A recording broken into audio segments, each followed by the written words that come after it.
नमस्कार, मैं हूं आपके साथ कविता थपलियाल और आप देख रहे हैं कंज्यूमर रिस्किंग। अगर 9 से 5 की नौकरी करते हैं तो आपके लिए अच्छी खबर है। दरअसल एऑन के ताज़ा सर्वे में कुछ ऐसा कहा गया है कि हर नौकरी करने वाला खुश हो जाएगा। जी हां, ज़्यादा सस्पेंस यहां पर हम नहीं बनाते हैं, आपको सीधे सीधे बता देते हैं कि ये खबर आपकी सैलरी से जुड़ी है, जिसमें इजाफा होने का दावा जो है वो किया गया है और इसी की वजह से आपका खुश होना या सभी का खुश होना लाजमी है। लेकिन ये पूरी खबर क्या है, रिपोर्ट में क्या कुछ निकल कर आया है, किन सेक्टर्स के लिए हम देख रहे हैं ये सैलरी में इजाफे की बात सामने आ रही है, सब कुछ इस रिपोर्ट में।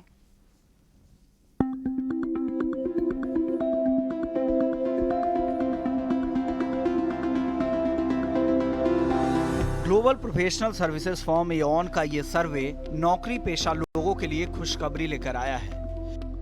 एऑन की ताजा सर्वे की माने तो 2023 में कंपनियां अपने कर्मचारियों की सैलरी में 10.4% से ज्यादा का इजाफा कर सकती है।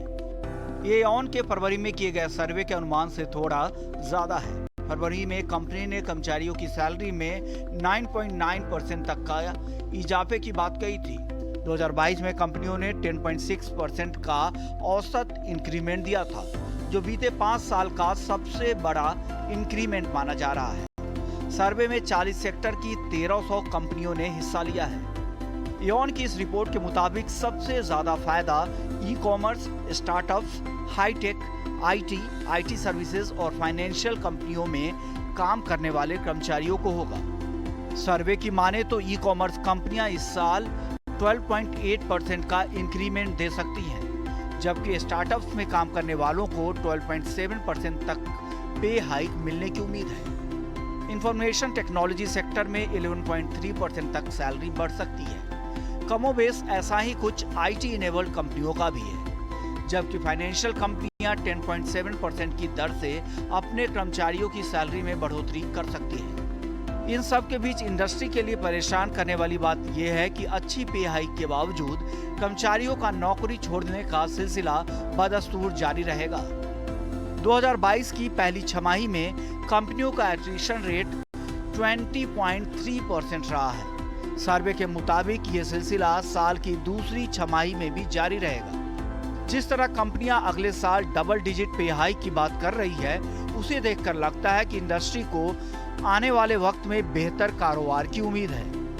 कहना गलत नहीं होगा कि कोविड और रूस यूक्रेन जंग के चलते जब दुनिया के बड़े देश परेशान हैं, तब भारतीय अर्थव्यवस्था के फंडामेंटल्स स्ट्रॉन्ग नजर आ रहे हैं। महामारी की पहली लहर में जिन सेक्टर्स को झटका लगा था, यानी जिनमें वॉलेटिलिटी ज्यादा थी, उन्हीं सेक्टर में फिलहाल ग्रोथ की उम्मीद भी ज्यादा है।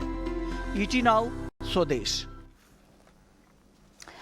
तो क्लियरली कर्मचारियों के लिए अच्छी खबर है और आपकी हमारी चर्चा का फोकस अब इसी सर्वे से निकली फाइंडिंग्स और उससे निकले सवालों पर रहने वाला है। सवाल जो हम खड़े कर रहे हैं वो ये है कि क्या सैलरी बढ़ने से नौकरी बदलने का दौर थम जाएगा? टैलेंट वॉर से जूझ रही कंपनियों की मुश्किलें क्या कम होंगी? क्या स्किल्ड कर्मचारियों की जॉब मार्केट में यहाँ पर कमी आने का अंदेशा है? कर्मचारियों की अपस्किलिंग क्यों यहाँ पर ज़रूरी बन जाएगी? क्या ये इकॉनमी के मजबूत फंडामेंटल्स की निशानी है? क्या इकॉनमी कोविड के असर से बाहर आ चुकी है? क्या सैलरी बढ़ने का असर भारतीय बाजार में डिमांड पर होगा? इन्हीं तमाम सवालों के जवाब हम लेंगे हमारे आज के पैनलिस्टों के साथ। हमारे साथ बतौर मेहमान जुड़ गए हैं एऑन के पार्टनर रूपांक चौधरी, हाइकर्स हब के सौरभ पाल और चलिए तो हम यहाँ पर शुरू करते हैं। हमारे साथ निकल फॉक्स के फाउंडर नीलेश उके भी जुड़ गए हैं। आप सभी का स्वागत है इस खास पेशकश में। रूपांक, आपके पास आऊँगी। सबसे पहले साफ तौर से जो सर्वे की फाइंडिंग्स है उसमें कुछ चीज़ें जो कि एक्सपेक्टेड थी और हमें लग रहा था कि शायद इस और चीज़ें जा सकती हैं इन टर्म्स ऑफ हायरिंग और पैकेजेस, लेकिन कुछ चौंकाने वाली चीज़ें भी आई हैं, जैसे कि एट्रिशन रेट और नौकरियां जो लोग पसंद कर रहे हैं, बदल रहे हैं, उसको लेके जो फाइंडिंग्स आई हैं। तो तमाम चीज़ें पहले हमें बताएं सो दैट हम दर्शकों को ये समझा सकें कि जो पूरा शो हम खड़ा कर रहे हैं उसमें कहाँ कहाँ खुशखबरी है उनके लिए और कहाँ कहाँ कुछ ऐसी बातें हैं जिस पर थोड़ा सा कंसर्न होने की ज़रूरत है। बिल्कुल। तो जैसे आपने कहा कि इस स्टडी में जो बहुत चीज़ें निकल के आई हैं, कुछ चीज़ें एक्सपेक्टेड थी और जो कुछ चीज़ें हैं वो काफ़ी हमें भी लगी हैं बिल्कुल यूनिक और सरप्राइजिंग, जो हमें इतनी एक्सपेक्टेशन बिल्कुल नहीं थी। तो अगर आप पहले देखें जो सैलरी इंक्रीज़ नंबर है वो इस साल का करीबन 10.6% रहा है, जो पिछले 10 साल में काफ़ी हाई है। जब पिछली बार इतना हाई नंबर रहा था वो 2012 था, जब 10.7% था। तो अब 2012 के बाद जाके 10.6% इंक्रीज़ हुआ है, जो काफ़ी हाई है। और अगले साल का भी नंबर है वो 10.4% है, तो उन दोनों इज़ाफ़ों में ज़्यादा फ़र्क नहीं है, सिर्फ़ 0.2% का फ़र्क है। इसका मतलब ये है कि अगले साल भी जो कंपनीज़ हैं, उनका जो सेंटिमेंट है, उनका जो नज़रिया है, वो बहुत पॉज़िटिव है कि अगले साल भी बिज़नेस अच्छा ही रहेगा।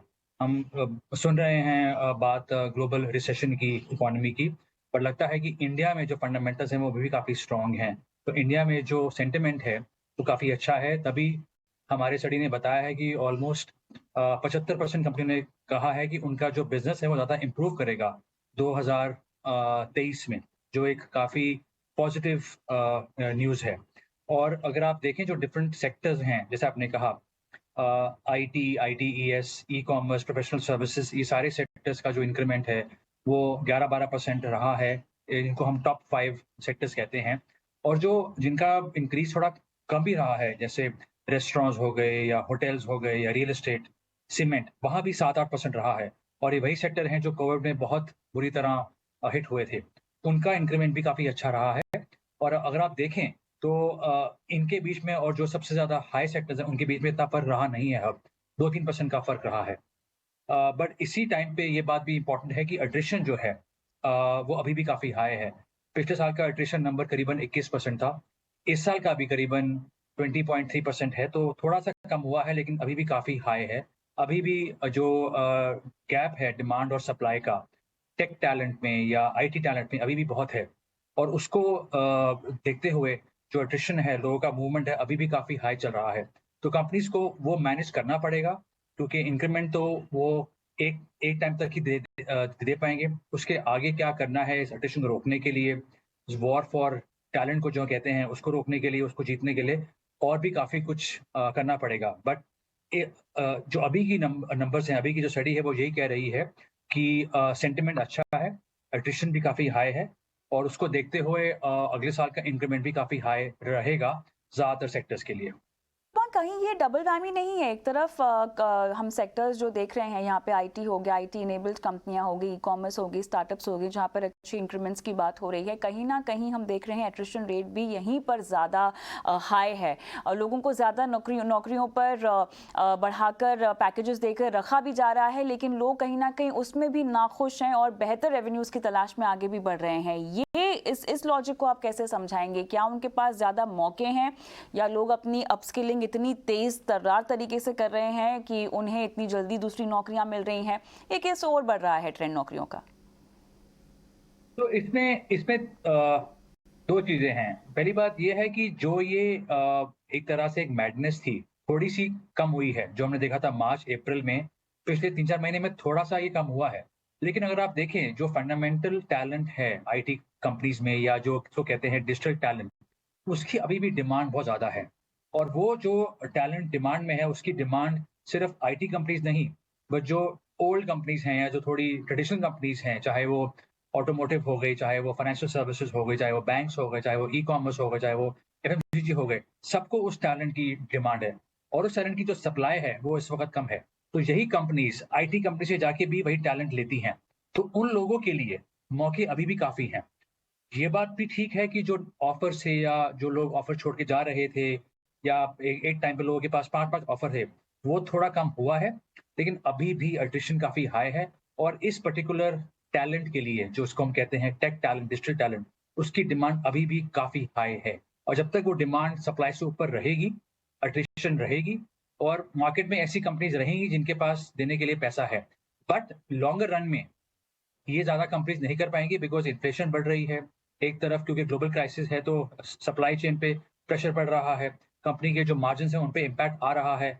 तो ये कब तक कंपनीज़ कर पाएँगी ये एक पूछने की बात है। इसलिए लॉन्गर टर्म में थोड़ा इम्पैक्ट तो आएगा लेकिन इस वक़्त क्योंकि डिमांड ज़्यादा है, सप्लाई कम है, प्रेशर इस पे अभी भी रहा है और इन लोगों के पास अभी भी नौकरियों का ऑप्शन काफ़ी सारा है। बिल्कुल। थोड़ा-सा ये नौकरियों के ऑप्शन जो हैं वो किस लेवल के एम्प्लॉइज़ को लेकर है उस पर फ़ोकस करना चाहते हैं। तो सौरभ मुझे ये बताएँ कि हम किस लेवल के एम्प्लॉयी की बात कर रहे हैं जिनके पास फ़िलहाल बहुत सारे ऑप्शंस हैं नौकरियों के अक्रॉस द सेक्टर्स। मैं किसी स्पेसिफिक सेक्टर की यहाँ बात नहीं कर रही हूँ। क्या ये वो बच्चे हैं जो बस अभी जॉब मार्केट में एंटर हुए हैं या आपके मुताबिक ये कोई मिड मैनेजमेंट एम्प्लॉय की हम बात कर रहे हैं जो कि क्विकली जॉब जंप कर रहे हैं, न सिर्फ पैकेजेस को देखते हुए बल्कि तमाम सुविधाओं को देखते हुए जिसमें अपस्किलिंग और उनकी काबिलियत काफ़ी मायने रखती है। So if you talk about the range कि भाई किस टाइप के लोगों को या किस टाइप के एम्प्लॉयज को ज्यादा ऑप्शंस मिल रहे हैं या फिर ज्यादा डिमांड है मार्केट में, इट इज नॉट अबाउट कि भाई सिर्फ स्टार्टिंग वाले रेंज के मिल रहे हैं, लाइक 1 ईयर 2 ईयर 3 ईयर वाले जो एक्सपीरियंस लोग हैं सिर्फ उन्हीं को मिल रहा है, 5 ईयर 7 ईयर 10 ईयर्स वालों को नहीं मिल रहा। In fact if you look at the trend, may be like IT कह लो या फाइनेंशियल सर्विसेज कह लो या फिर लाइक और कोई ऑटोमेटिव वाला इंडस्ट्री कह लो, starting from the 1 year of experience till 10 year 12 year 13 years तक बहुत अच्छे ऑप्शंस और बहुत ज्यादा अपॉर्चुनिटीज मार्केट में हैं जो कि उनको इजीली ग्रैब कर पा रही है, जो कि इनको इजीली एब्जॉर्ब कर पा रही है।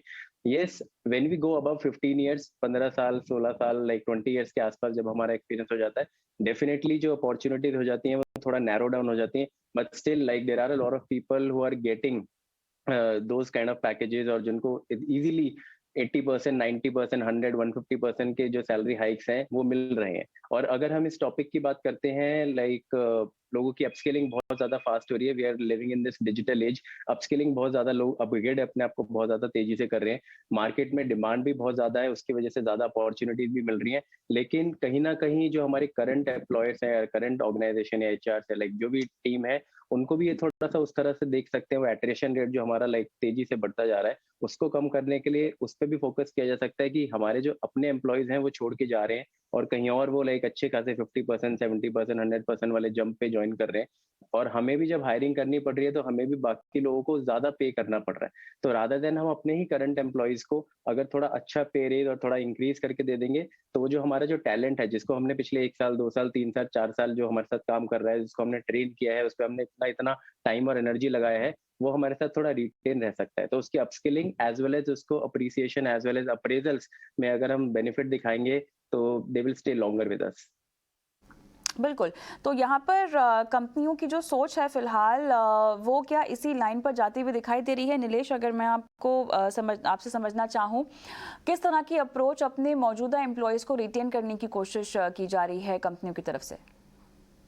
देखिए, स्ट्रैटेजीज तो वही पुरानी है, सिचुएशन चेंज हो रही है, लेकिन जो इंडस्ट्री में जो मूव है कि कुछ एम्प्लॉयज़ को हमें रिटेन करने के लिए ज़्यादा सैलरी देनी पड़ रही है, बट कहीं न कहीं क्योंकि इंडस्ट्री करेक्शन भी कर रही है रिसेशन की वजह से, एंड कंपनियां ये जान भी रही हैं कि आगे चल के वो सेम स्ट्रैटेजी लंबे समय तक नहीं कर पाएंगी, तो कहीं न कहीं उनमें भी एक छलनी करने का या सॉर्टिंग करने का वो भी एक ट्रेंड चालू हो गया है। सो आप आइट्रेशन जो देख रहे हैं, कई बार एम्प्लॉय खुद अच्छे ऑफर, अच्छे पैकेजेस मिलने की वजह से छोड़ते हैं, और कई बार ऐसा होता है कंपनीज को छटनी करनी पड़ रही है, और जो अच्छा परफॉर्म कर रहे हैं, जो की एम्प्लॉयज हैं उनके, जहां पे भी उनको अपस्किलिंग करने पे ज्यादा वैल्यू मिल सकती है कंपनीज को, वहां पे वो पैकेजेस इंक्रीमेंट करने की कोशिश कर रही हैं। बट ये एक स्ट्रैटेजी है। इसके अलावा अभी आप कोविड में देखिए सबकी जो प्रेफरेंसेस हैं वो चेंज हो गई हैं, उन्हें पता पड़ा है कि वर्क लाइफ बैलेंस और अदर वर्क लाइफ इंटीग्रेशन कैसे करें, तो उस पर बात हो रही है।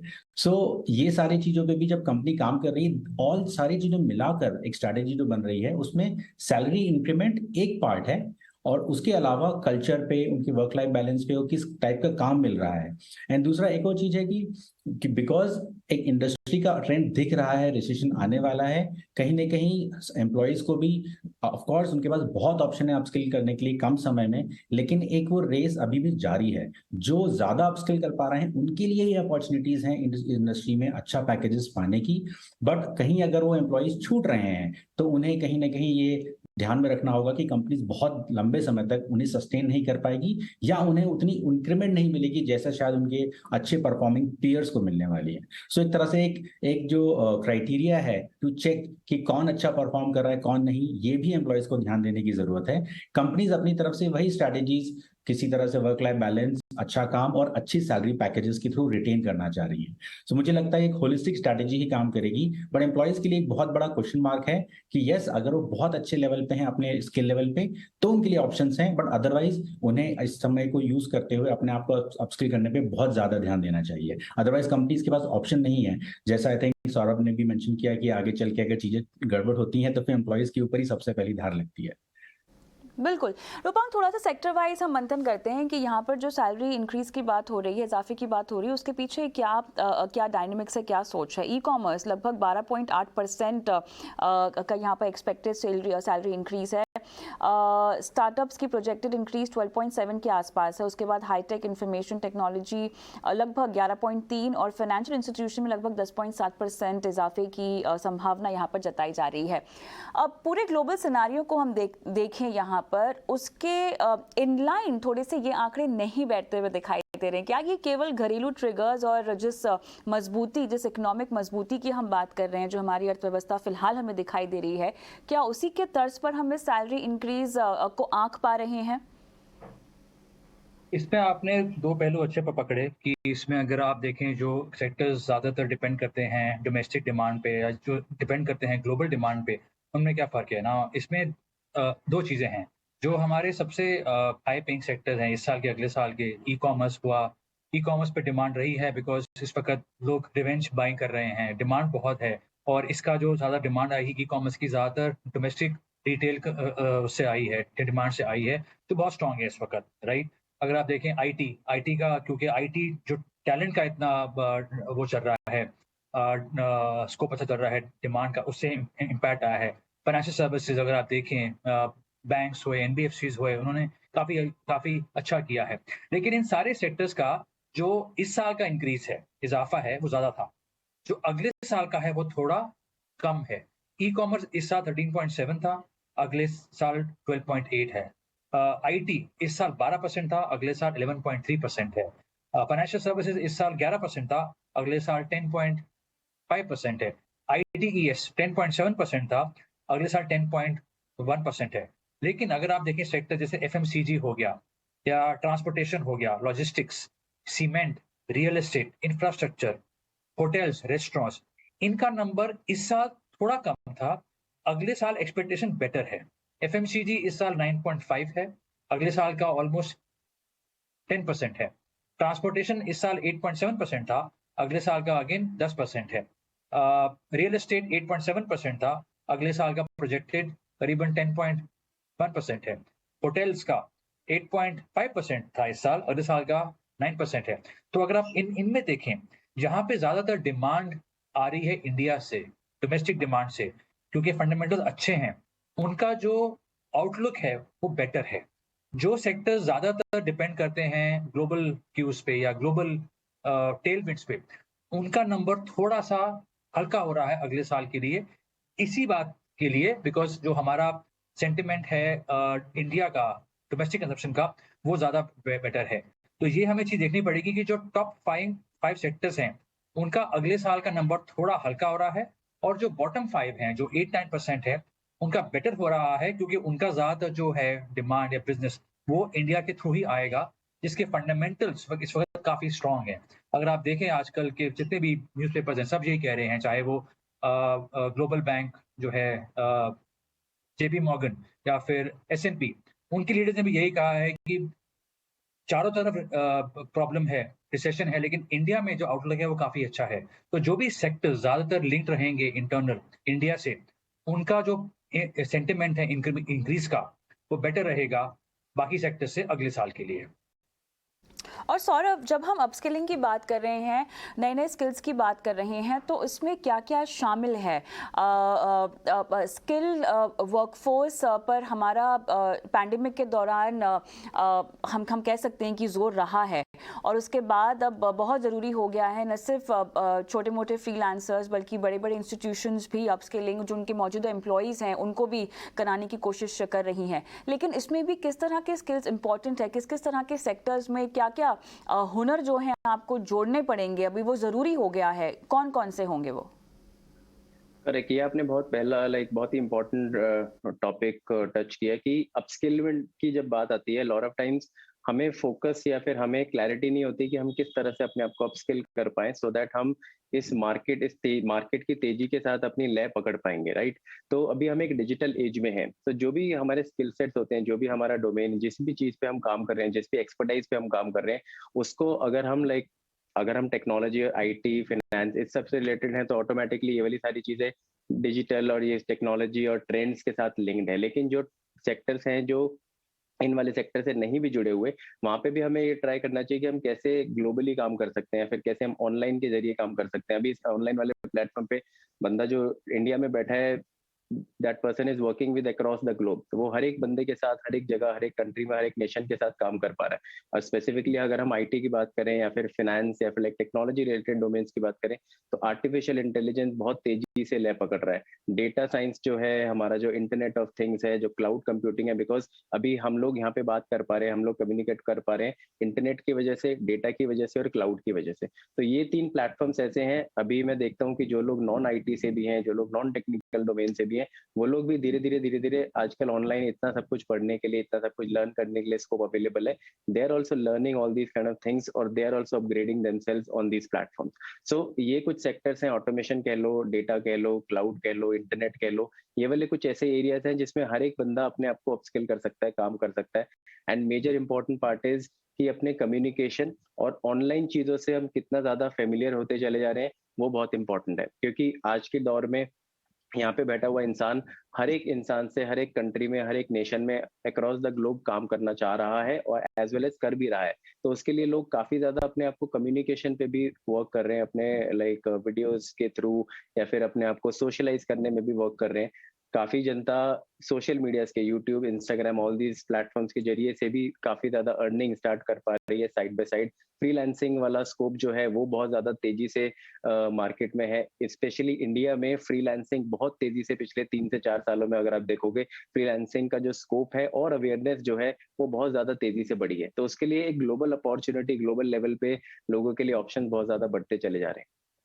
एक और चीज़ जो मुझे आप लोगों से समझनी है वो ये है कि कई बार जो स्किल टैलेंट होता है ना नीलेश, शायद आप विस्तार से इस पर मुझे जानकारी दे पाएँ, वो अक्सर भारत और भारत के बाहर एवेन्यूज ढूंढता है, मौके ढूंढता है। क्या अब की बार हम कोई ऐसा ट्रेंड देख रहे हैं जहां पर टैलेंट को भारत में पैसे भी अच्छे मिल रहे हैं, काम भी अच्छा मिल रहा है, और बाहर क्योंकि हम स्लो डाउन की चर्चा तो ग्लोबली कर ही रहे हैं, उसकी वजह से बाहर जाने में वो इच्छुक भी नहीं है।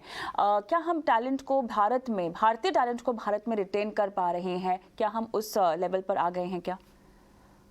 देखिए, ये एक लॉन्ग क्वेश्चन के, इसका एक आंसर थोड़ा लॉन्ग होगा, बट मैं शॉर्ट में कोशिश करता हूँ। मुझे लगता है ऑफ कोर्स कुछ लोग हैं जिनकी प्रेफरेंस हमेशा से क्लियर रही है कि वो बाहर जाके एवेन्यूज एक्सप्लोर करना चाहते हैं, उनकी थॉट में कोई चेंज नहीं है। बट बिकॉज ऑफ कोविड और जो वर्क में जो चेंजेस आए हैं, कई लोग फंस गए थे, जैसे बाहर जा जो काम कर रहे हैं या फिर बाहर की कंपनीज में काम कर रहे हैं, तो उन्हें रियलाइज होने लगा है कि स्टेबिलिटी अपने घर के पास, अपने परिवार के साथ और जहां वो बेस्ड हैं, अगर उन्हें वहां मिल जाती है तो they are choosing it. So there is a segment जो कि जिनकी प्रायोरिटी जब क्लियर हुई कोविड में कि क्या वो यहाँ रहकर उतना अच्छा कमा सकते हैं या फिर एक अच्छी लाइफस्टाइल ले सकते हैं या अपने परिवार वालों के साथ टाइम बिता सकते हैं, उसका एक सेगमेंट बढ़ गया है। कोविड के पहले ये ट्रेंड था कि अगर हम बाहर जाएंगे तो हमें अच्छी लाइफ मिलेगी और हमारे साथ पैसे बढ़ जाएंगे एंड ऑल दैट स्टफ। लेकिन अब एक क्वेश्चन मार्क आ गया है एंड कुछ लोग दोनों में से चूज करते हैं कि उनके लिए क्या इंपॉर्टेंट ज्यादा है।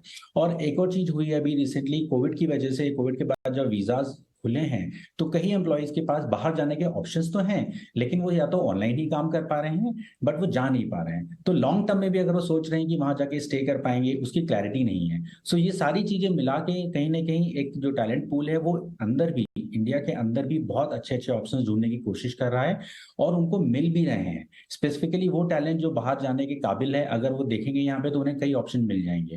एक और जो गैप आया है इंडस्ट्री में, वो ट्रेनिंग का जो गैप आया है। कोविड के टाइम पे बहुत सारी कंपनीज ने अपना ट्रेनिंग का बजट और कहीं ना कहीं उस पर ट्रिम कर दिया था, तो उसकी वजह से एक पूरा सेगमेंट, 1-2 साल के जो बैचेस होते थे फ्रेशर्स की, उनकी ट्रेनिंग ही नहीं हो पाई है।